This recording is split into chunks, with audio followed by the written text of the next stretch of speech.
What's up everyone? So today's video is going to be my upper body mobility and warm-up routine. So first off, we're going to start with the foam rolling. This is my most basic warm-up when I'm feeling good and I just need a warm-up real quick before I hit the weights.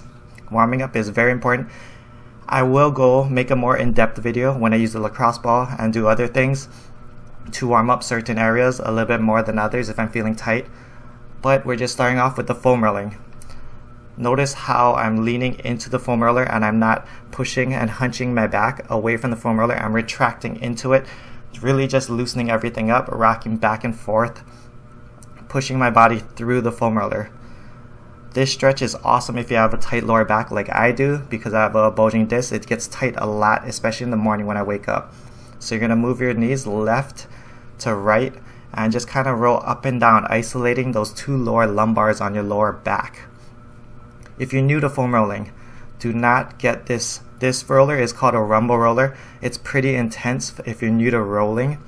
I would recommend you just start off with the BBC foam roller, the big foam one that you see at all your local gyms. Next, we're going to start rolling our anterior deltoids, our front shoulders, just loosening that up.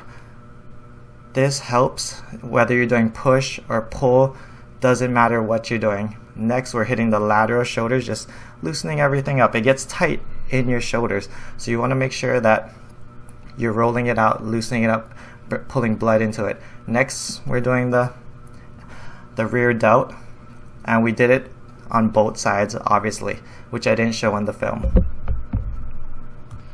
Next, we are warming up our rotator cuffs. This band that I'm using is called the Elite FTS Pro Micro Mini Resistance Band. I'll put a link below if you want to buy it. It's just a light band. You can use anything. And no, I'm not affiliated with them. So first off, we're going to warm up our rotator cuffs. You're going to put your elbows up, and what you're going to do is rotate back, creating a 90-degree angle at the top. Notice how I'm rotating all the way back. My shoulders and elbows are pretty much staying in place. It's just my hands that are rotating to the back. Okay, and after that, we're just doing single arms. And basically what you want to do is keep your elbow in and just rotate out, really focusing on that just basically your rotator cuff, just focusing on warming it up. So you're going to do that on both sides. Here we're going to see it from the other angle. Out of my 9 years of working out, one injury that I always hear about is your rotator cuff. So these exercises are really important. Do not skip them. Always focus on warming up your rotator cuffs and strengthening them. This routine does not only warm it up, but it also strengthens your rotator cuffs. These exercises are not common. There's no real exercises you do when you're lifting weights that hits your rotator cuffs like these do. Alright, so the next exercise, we got face pulls. Basically getting that nice stretch in your anterior deltoid and getting a contraction in your posterior delt. After that, we're pulling it above the top of our head, still just warming up our shoulders. Then following, we got these. These are called band pull-aparts. These are probably the best warm-up you can do. You can do this with a PVC pipe or with a band. What you're going to do is create big circles. You're going to start grabbing the band.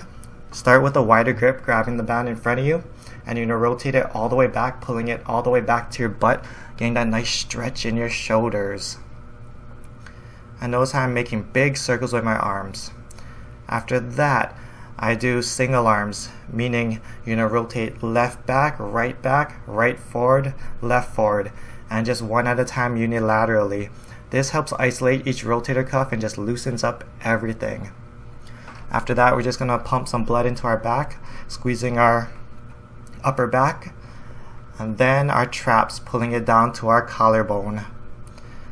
And that's pretty much it, guys. Hope you guys enjoyed and hope this helps you. Like, comment, subscribe. Peace. Vegeta, what does the scouter say about his power level?